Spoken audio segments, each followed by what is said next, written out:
people, or we're counseling other people, but we're not doing the things that we're telling other people to do. You know what I'm saying? Mm-hmm. It got so real, and I know this is real, that my best friend came to my house. Came to my house, knocked on the door, came upstairs. He knew what was going on because he was close. He was even closer to you. Mm-hmm. And he said, yo, a demon just came to me while I was at work. And I was like, what? Because I'm still on my, yo, listen, I'm good, man. Listen, I'm Malakai the Truth. I got this, B. Just did Rap Fest twice back to back. You know what I'm saying? I'm holding down hip-hop church. Everybody left. I'm the one that's rapping. I'm the one that's preaching. I'm the one that's doing this. You know what I'm saying? I'm holding down the youth pastor job. I'm the man right now. I'm killing features. I'm on 3 songs of the I'm a Christian mixtape. I did the drink with $1 million and Satan. I killed Satan on notice. Like, come on. I got this. What you talk about? Demon talk to you. Whatever, be good. I'm over here. And he said, I got your mans. And that's when it got real. I said, so a demon came to you and told you that I got your mans? And you next? Things fall apart because there was an honesty there. Things fall apart. I had trauma that I had pre-marriage, that I brought into a marriage, that I wasn't willing to deal with or work through with my spouse, so therefore it spilled into the marriage. But it had peaks and valleys because during this time, we had my son. 24 years old, I had my first son. And it's a boy? Son? Can't tell, I'm Malakai the Truth. And I got a son now? They ain't telling me nothing. So the time when they say, you know how some women say, a baby ain't gonna keep no man, or a baby don't fix a relationship, it don't. It don't. Because my focus was, my sanctuary was my job and my kids. So every time you see me rap, I have my kids with me. Because that's my life. I was able to excel at kids at Harlem Children's Home, go to the Y, kill at Kids Creative. Because my job and my work was my place of release. Sanctuary. Because at work, I was Mr. Ty. Nobody ever got to meet Ty Kim unless you got 10 years in. There's only a handful of people that know Ty Kim songs. Everybody else knows Mr. Ty, Malakai, Mal, this one, Pastor Ty, whatever. Y'all know that. Or at that time, they knew that. Right. But then, here's the game changer again. We have the marriage that's great, going well, but then begins to show signs of fighting and falling away. But because I'm in ministry, not just rapping, I'm a preacher. I've been preaching since I was 18. So some of us know how preachers are. We got images that we got to upload. Oh, you can't tell me that you were preaching, you have marital issues? Minor or major? Nah, we good. I make sure she got the hat, make sure my cufflinks is right, make sure my kids got the haircut. They know when to sit down. Amen, hallelujah, all right. Come on, Pastor Ty's doing the revival this week. Amen, all that. We knew that. Everything was great. I kind of talk about it in the song. That was that whole idea of, like, you know, you're in this position and your expectancy is to be what people perceive you to be. The expectation took over the realization of what the reality was in the situation. But the turning point in the marriage that enhanced everything that was either minor, minute, or on mute was when I realized that I have bipolar disorder. My son was just born. I began to have racing thoughts. I began to deal with insomnia. I began to spend money crazy. I began to, my porn addiction went from just watching it every now and then, whatever, to just, I'm having auditory hallucinations where I'm hearing people tell me, nah, you ain't nothing. You ain't good enough. Leave her. Leave the kids. Like, yo, I've been going with, in the mental health arena, they call it mania. I didn't know that. I didn't know none of this at the time. And the thing that pushed it over was, we got into an argument. I was waiting in the stairwell. Somebody told, I didn't sleep for 2 days. Right. I didn't sleep for 2 days. I was up. And I was sitting in the stairwell, and something came over me, and we got physical. First time in my whole life. ever got physical with a female. It wasn't on purpose. It wasn't like agitated. Mm-hmm. It just happened. From there, I got arrested. I went to Psychiatric Institute. And this is when it got hard. Because I had to accept that there was something wrong with me. That's when it changed. After being born with albinism, after being diagnosed with a learning disability, after growing up with ADHD, and having to accept growing up something wrong with me. Now you tell me at 24, when I just dropped my Welcome to the Truth. Now I just did my video. I'm youth pastor at my church. I'm leading hip hop church. I'm rapping all over the place. I did Rap Fest 2 times. I just had my son. I'm married. You gonna tell me now I got bipolar disorder too? So I'm in the hospital and I'm in there for almost a whole month. Now this is the funny part. And I say it's funny in retrospect. My pastor never came to come see me. Not one time. The people... And he was fully aware of what's going on. 100% aware. Right. Never came to see me. It's an image. Why do you think that was? It's an image, you remember, right? The reason why he gave me was I didn't want to see you in that light, in that predicament, on that place. That's the time you shouldn't be seen. I don't want to be seen in that light, you know what I mean? And so for me, that showed me again, like, that further solidified what was wrong with me in the first place. So I got to get up out of here to get things right. So I half did what I was supposed to in the hospital. I went to every meeting. I was working out. I was reading. I was doing all I needed to do. I gained all the information about whatever I had to do to get out of there. Kind of like to beat rehab, in a way. Mm-hmm. Yep. I spent time in there in straight jackets. I spent time in a quiet room. I spent time on medication that had me feeling like I was a zombie. I was in there and nobody, and the funny thing is my friends didn't know. My friends was there prior, when I was on the top of my roof, on my building, getting ready to jump off. When I jumped in the Harlem River that's down there and nearly drowned, and this was February, right, where I had hypothermia over half of the bottom half of my body. This was real. Can we go back a little bit? Yeah, we can go back. You mentioned, for somebody who, again, if you've ever seen Malakai perform, he does not do the fabulous type of performance. He actually moves around and rocks out. What was it like to go from that to being in a straitjacket? It made me mad because it's like I worked so hard to create this new identity. All my hard work is done. They really not gonna love me no more. Cause once they hear this, ain't nobody gonna want to be around me. I'm gonna be a real leper. Oh, and what happened? I came out, rumors started spreading, and nobody wanted to talk to me. Some people reached out, but for the most part, this is where it got bad because I didn't have confidence in my community. I created this Malakai the Truth guy. I'm supposed to be this guy. I'm supposed to be this man. I'm like, I'm one of y'all. So nobody reaches out to me. And those who reach out to me, it's like, all right, cool. We just want to make sure you're all right. And I'm so paranoid that I don't know how to open up and say, yo, nah, I'm really messed up right now. Like, before you called me, I just heard a voice that said, yo, you can't bleed. You can't die. Go in there. Burn the house down. You ain't nothing. You thought your little character was going to save you, was going to pull you out of your depression? You ugly. You can't make it. She don't care about you. Just go out there. Listen, I got somebody down the block. I got somebody over here.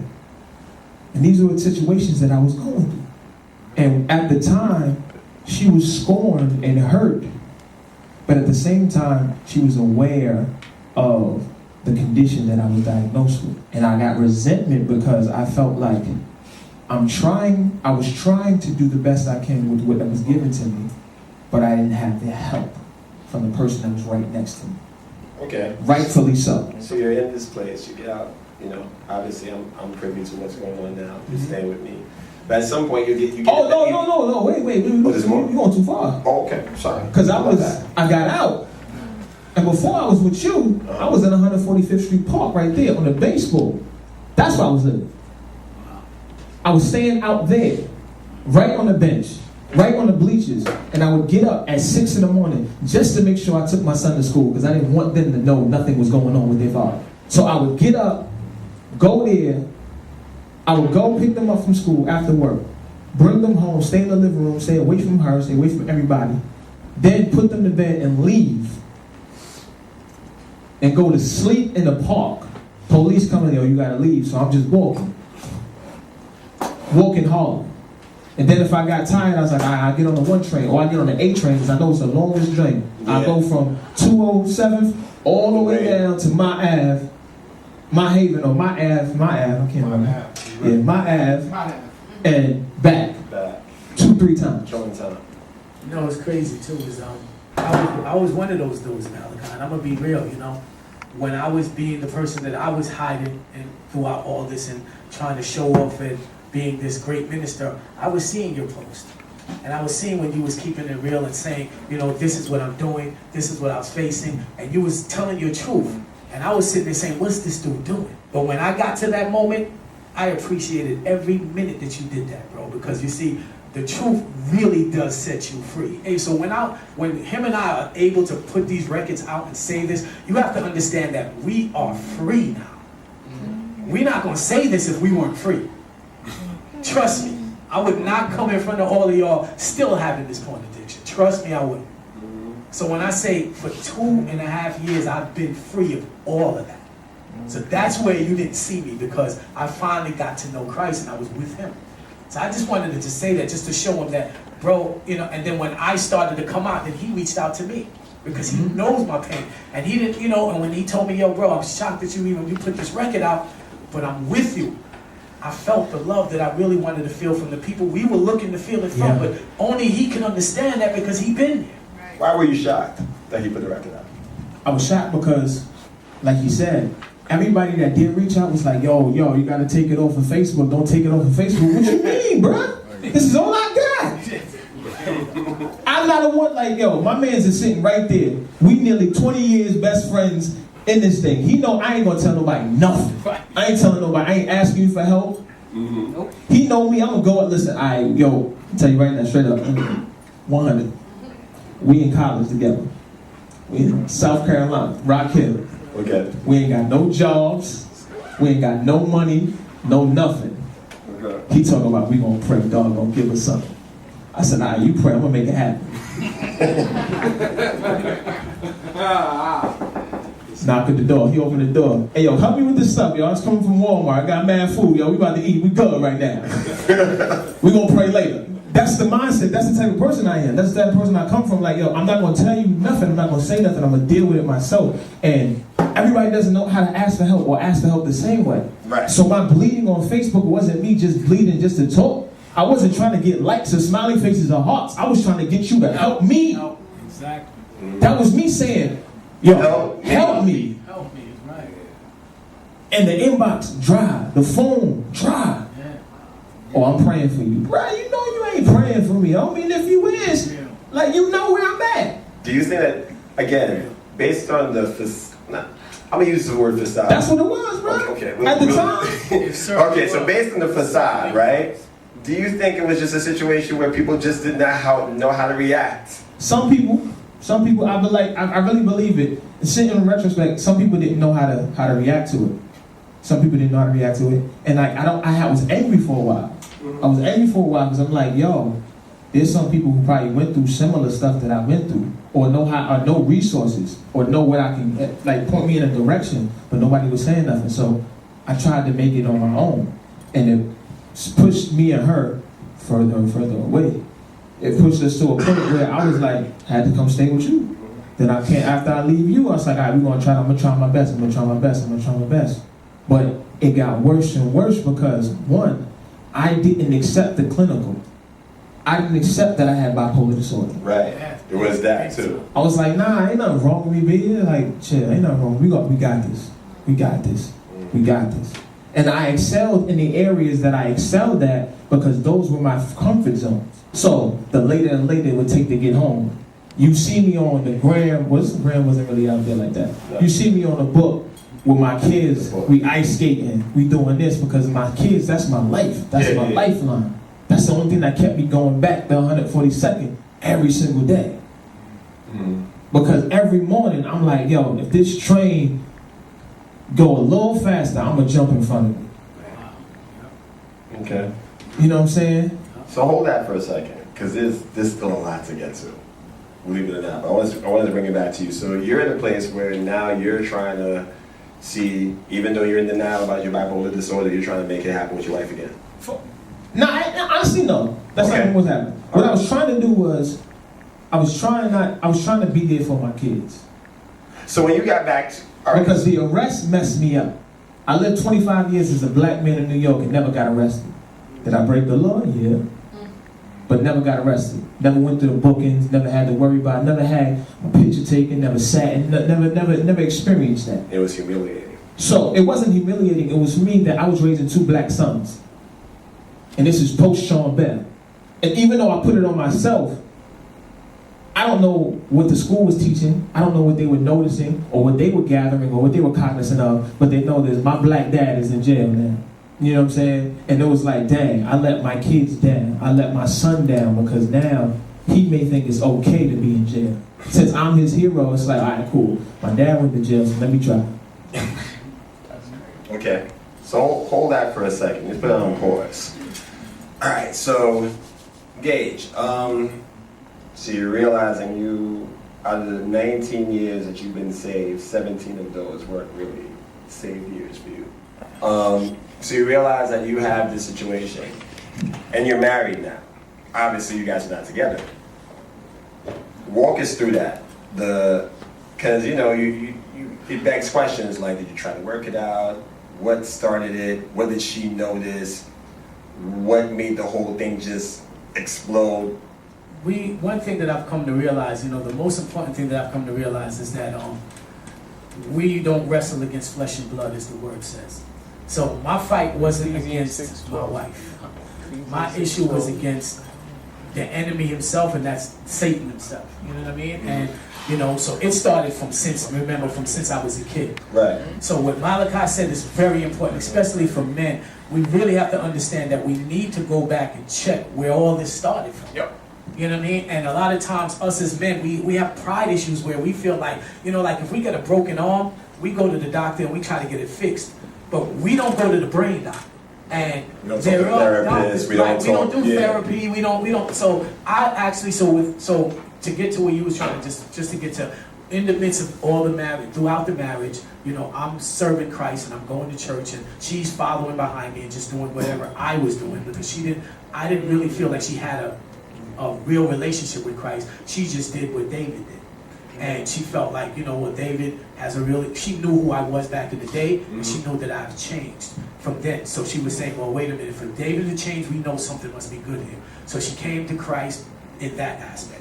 And she was going to church with me, we're going to church, and, but we're fighting all the time. Now, mind you, like I said, let's be real, we were intimate before marriage. So automatically starting in fornication gave that marriage no shot. Like I said, we fight. We're not fighting people, we're fighting demons. So if you allow that demon in your house from the beginning, then you had no shot from the beginning. So this is what I had to come to realize. Now, what got me here? As we can go deeper than that. What got me here is the porn and everything that I did and all the fornication I did before I got with one woman. So I was accustomed to more than one visually as well as physically, and then I thought that I could be able to be content with one after. Not happening. So, with that being said, I came into the marriage feeling, okay, I'm going to give up this porn addiction the minute I get into this marriage, and I wasn't able to do it as much as I wanted to do it. So I was still getting my issues going back and forth where when she wasn't home, I'm still watching and doing things, and I'm trying to be this man of God, and I'm like, okay, I'm not physical with any other woman, but everything is visual, and, and I'm not, all of a sudden from there went to emotional affairs, where you get the other preacher or you get another woman of God that hits you up and saying, well, I really like the way you do things and I need some advice and help me out. Yeah. So you start helping out. Now remember, now like we said, men are visual, women are verbal. So you got the gift of gab, so I'm talking and they're saying, hey, well, you talk better than the guy I'm talking to or even my husband. Yep. So now I'm having verbal conversations with somebody I'm not supposed to be having verbal conversations with. And then all of a sudden now the verbal conversations I'm supposed to have with my wife start to cut short. Mm-hmm. So then I come home real quick and I'm saying, hey, hon, how you doing? She goes, you want to watch a movie? No, I'm good. And I'm walking inside because I got 5 conversations going on. And I'm doing it in the name of God. Yeah. Quote, quote. So I'm realizing my house is falling apart and I'm not even noticing it because I'm trying to help everybody else's house out. So I'm talking to this one here and telling you what you need to be doing with your husband, and this one you need to be doing with your boyfriend, and this one I need to be doing. And I'll be real with you, with women, they feel like, okay, well, you gave me so much, let me give you a little. So that's when they start to throw the inappropriate conversations in. And now conversations start to get a little inappropriate, and you're wondering, why are we here? How do we get here? So fast. So fast. So they say, well, let me just throw you a bone so I can make sure I can keep you around when you talk, when we want to talk. So that's how that started to happen. And so all the time I'm thinking, my wife just don't get it. She just don't understand what she has here. She don't know that she has this man of God here, not knowing that I'm wrecking my marriage. And she told me that divorce wasn't an option. So when it got to the point where she said, I'm tired, I can't do it anymore, she said to me, dead in my face, David, I'm not in love with you anymore, I want out. That's when the curtain opened. And I'm like, wow, what, like I said, everything is built. So that was built as well. So I'm sitting there saying, well, what, my pride kicks in. Well, then if you want out, then I will never touch you again. And then I leave out of the house and I go to my father's house and I'm like, it's over with. I don't even care. You do whatever you want to do. And then that's when I'm like, and I'm slamming the remote control. And I'm like, God, she told me that divorce was never an option. And he told me, you made it an option. Because when you made that vow, you didn't make it to those people that you're talking to behind your back. They're not the people that's washing your clothes. They're not the people that's sitting there laying with you at night. They're not the one that's going to help you if you have to go in the hospital. You sitting there being a husband to too many people, and you don't have it. You just don't have it in you to be able to do that. So I had to understand that just as much as a man wouldn't want his wife dressing any way in front of any man, she only wants it for him. It's the same way a wife wouldn't want her husband talking to no other woman any way but the way she's supposed to be talking to her. It's intimacy. It's called intimacy. And then I started to understand that lies build walls. So I never knew that neither. So I'm sitting there saying, well, why is there walls being built in my relationship? I come to realize because I was lying. So you got to understand that the most important thing that Malakai and I come to understand here is this word of God works if you put it into play. And it also works against you when you don't. So when we started to realize, wait a minute here, like everything that I'm doing, so that's when I remember Malakai, mind you, the same person I'm sitting there saying he's bugging out, I remember saying, wait a minute, I remember he went online and he told everybody what he needed to do. And then God said to me, that's what you need to do. So I went back to every ex-girlfriend that I had that I cheated on. I told them I cheated on them. I told them everything that I did wrong. Every person I told the truth to, I felt demons just coming off. Amen. Because like he said, you tell the truth, it will set you free. I stand before you right now, no secrets. Everything that I said on that record happened. My ex-wife knows all about it. She heard the record. Me and her are friends up to this day. Because God is faithful to his word when he says you tell the truth and it will set you free. So that's what set me free. I went back. I talked to all my exes who I did wrong. I was speaking to one ex and I said, listen, I did you wrong. She said, are you dying or something? And you know what God said to me is that's the messed up thing about us men. We got to wait till we're dying before we tell the truth. Yeah. Yeah. Wow. Yeah. So I said to her, you know what? I'm actually living. I was dying all the other time, but I'm actually living. So like I said, porn free, masturbation free, visual issues free, emotional affair free for over 2 years. Amen. And I'm gonna tell you something, it's the best freedom that you could ever have in your life. So I would say to any man, if there's secrets in your house, let them out. It will wreck your relationship. And that's where I'm at right now. So, and really, really well said, powerful. Let's talk about the record. Now, I remember, probably in the midst of what you were going through, you were just on the cusp of working on new music, and then you stopped. In fact, it felt like you stopped doing music and you picked up a whole new other hobby with the martial arts stuff, which we'll get into. But then, you know, obviously this year you got this new song. How cathartic was that for you? Like, what space were you in? Like, when did you know what, it's time for me to record, shoot a video, put myself out there? When did you know? Because sometimes people come from situations like that and they jump out there way too soon. It's like, it's not the time. You still got some healing to do. You still got some other things that you yet to do. You know what I'm saying? And especially as performers, the lure of the stage, the lure of having a platform, the lure of just like the adulation. But you shut yourself down for so long, but then you got back out. Well, obviously we all know that there was a difference when I came out the second time. When you said the lure of the stage, I definitely didn't want to lure the stage coming out saying it all started with porn. Trust me. Knowing that I was putting my whole that was your life. first line. You know what I'm saying? So it all started with porn. So let's keep it real. And I said that was my first life. Super superficial or visually torn life. Erotic imagery, what harm could it cause? 30 years later, still trying to close doors.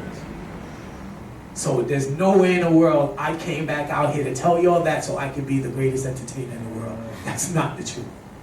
It took a lot for me to turn around and tell y'all my truth. But what I did was, I realized truth sets you free. And if y'all are my family in Christ and I love you, I need to let you know that you need to do the same. Because if you're stuck in lies, it will destroy your relationships.